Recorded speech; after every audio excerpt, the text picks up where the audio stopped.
I'm going to read aloud this chapter section on gravity from a physics textbook called Conceptual Physics, 10th edition. Hewitt is the author. Here we go. Newton did not discover gravity.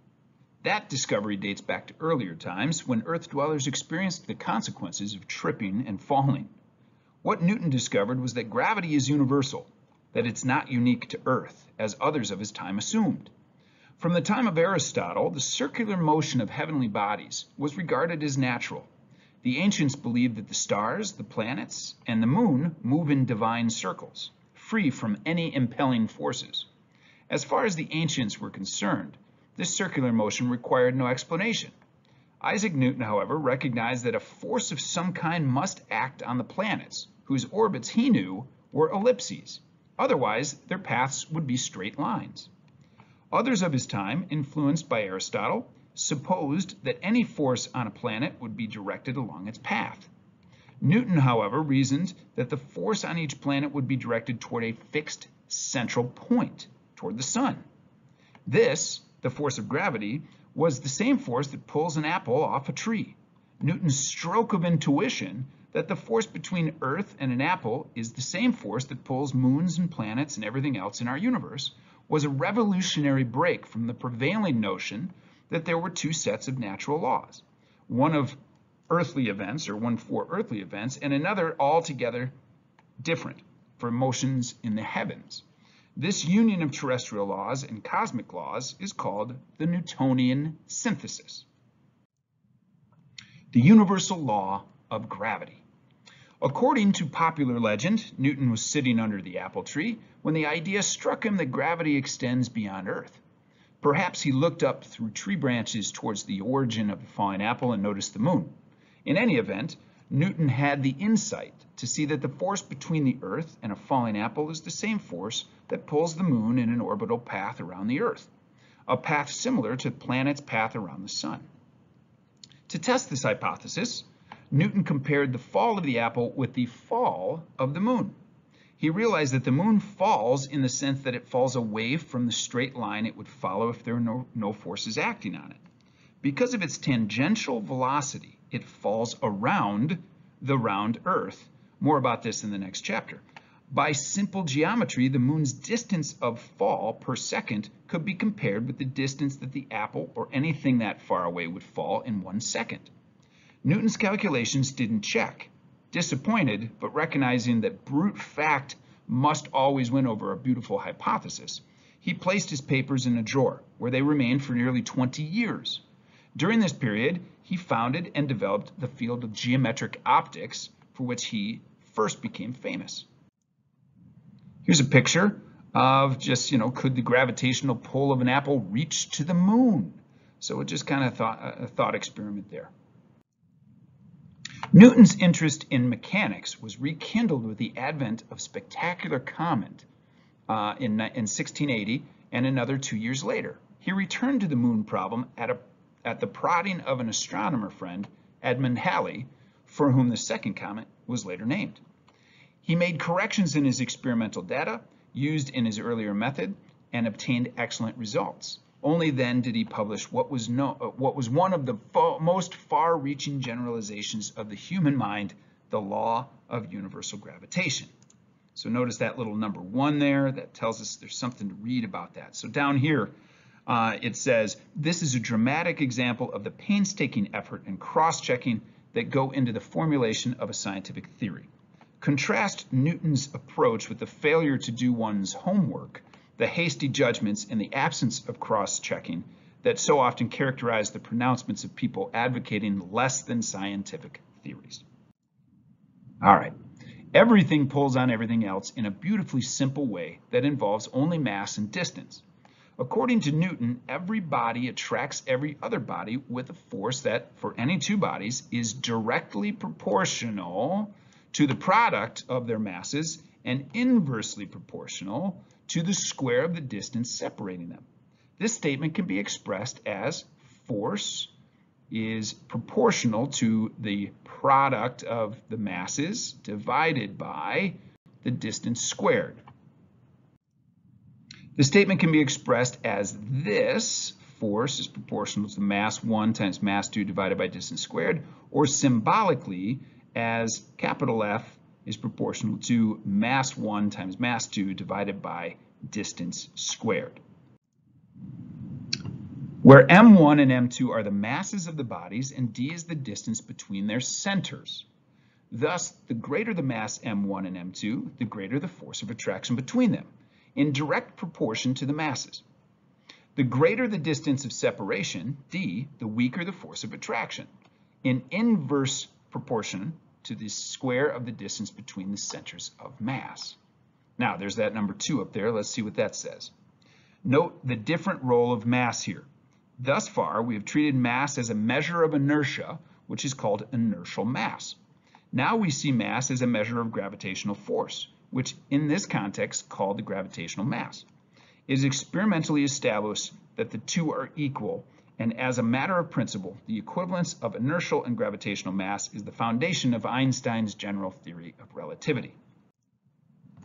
Figure 9.2. Here's the Earth from the South Pole.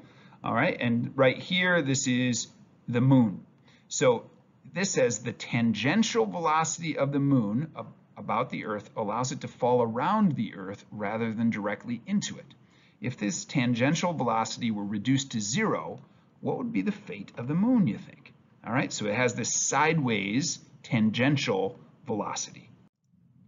Now, in case you're not sure what a tangent is, all right, a tangent touches the circle or a curve at only one point. So that's what a tangent is. So if we ask that question again, we see the moon falls around the Earth rather than straight into it. If the moon's tangential velocity were 0, how would it move? Well, gravity would take it. If it was 0, if it was not moving sideways, it would fly right into the Earth, wouldn't it? So let's check our answer. If the moon's tangential velocity were 0, it would fall straight down and crash into the Earth. That's what we said. Good. All right, number 2, according to the equation for gravitational force, what happens to the force between two bodies if the mass of one of the bodies is doubled, if both masses are doubled? Let's see. So when one mass is doubled, the force between it and the other one doubles. If both masses double, the force is 4 times as much, because they're directly proportional. As one goes up, the other one goes up. Number 3, gravitational force acts on all bodies in proportion to their masses. Why then does a heavy body fall faster than a light body? All right, so we didn't read chapter 4 here, but figure 4.11, which I don't have in front of me, in which heavy and light bricks fall with the same acceleration because both have the same ratio of weight to mass. And Newton's second law, acceleration equals force divided by mass, reminds us that greater force acting on greater mass does not result in greater acceleration. All right, so we'll watch these videos as we go, just not in this video walkthrough. So we'll watch part 1 and part 2 just to get an understanding of this universal law of gravitation, but then we'll hit the next part of this reading right now. The universal gravitational constant G, big G it's known as. The proportionality form of the universal law of gravitation can be expressed as an exact equation when the constant of proportionality, big G, is introduced. Big G is called the universal gravitational constant. Then the equation is force equals big G times mass 1 times mass 2 divided by distance squared. And this is the equation that we've seen so far.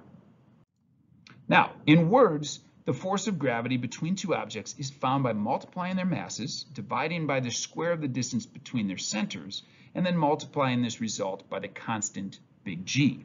The magnitude of big G is identical to the magnitude of the force between a pair of 1 kilogram masses that are 1 meter apart. 0.0000000000667 Newton. This small magnitude indicates an extremely weak force. In standard units and in scientific notation, we say big G is equal to 6.67 times 10 to the negative 11th Newton meters squared divided by kilograms squared. Whew. Here's a picture, just 9.3 says, as the rocket gets farther from Earth, gravitational strength between the rocket and the Earth decreases.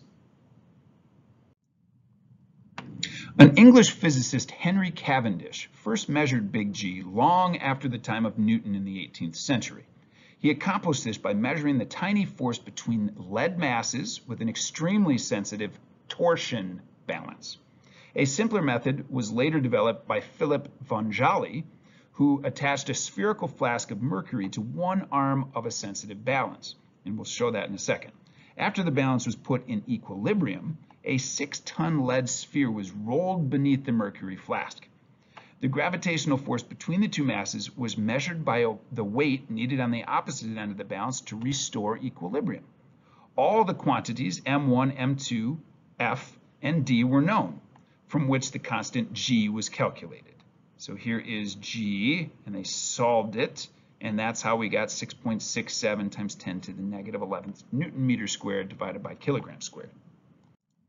Here is the torsion balance, a little depiction of it. So Jolly's method of measuring G. Balls of mass M1 and M2 attract each other with the force F equal to the weights needed to restore the balance. So there you go. That's how it was calculated a long time ago. So the value of big G indicates that the force of gravity is a very weak force. It is the weakest of the presently known 4 fundamental forces. The other 3 are the electromagnetic force and 2 kinds of nuclear forces, strong and weak. We sense gravitation only when masses like that of the Earth are involved. If you stand on a large ship, the force of attraction between you and the ship is too weak for ordinary measurement. The force of attraction between you and the Earth, however, can be measured. It's your weight. Your weight depends not only on your mass, but also on the distance from the center of the Earth. At the top of the mountain, your mass is the same as it is anywhere else, but your weight is slightly less than it is at ground level. That's because your distance from Earth's center is greater. Once the value of big G was known, the mass of the Earth was easily calculated. The force that Earth exerts on a mass of 1 kilogram at its surface is 9.8 newtons. The distance between the 1 kilogram mass and the center of the Earth is Earth's radius, 6.4 times 10 to the 6 meters. Therefore, from force equals big G times the product M1 times M2 divided by distance squared, where M1 is the mass of the Earth, we get 9.8 newtons is equal to big G constant times 1 kilogram times mass 1 divided by 6.4 times 10 to the 6 meters squared, from which the mass of the Earth is calculated to be 6 times 10 to the 24th kilograms. In the 18th century, when big G was first measured, people all over the world were excited about it. That's because newspapers everywhere announced the discovery as one that measured the mass of the planet Earth. How exciting that Newton's formula gives the mass of the entire planet with all its oceans, mountains, and inner parts yet to be discovered. Big G and the mass of Earth were measured when a great portion of Earth's surface was still undiscovered. Let's check yourself. If there's an attractive force between all objects, why do we not feel ourselves gravitating towards massive buildings in our vicinity? Well, gravity certainly does pull us to massive buildings and everything else in the universe. Physicist Paul A.M. Dirac, recipient of the 1933 Nobel Prize, put it this way: pick a flower on Earth and you move the farthest star. How much we are influenced by our buildings or how much interaction there is between flowers and stars is another story. The forces between buildings and us are relatively small because their masses are small compared to the mass of the Earth. The forces due to the stars are extremely tiny because of their great distance from us. These tiny forces escape our notice when they are overwhelmed by the overpowering attraction to the Earth.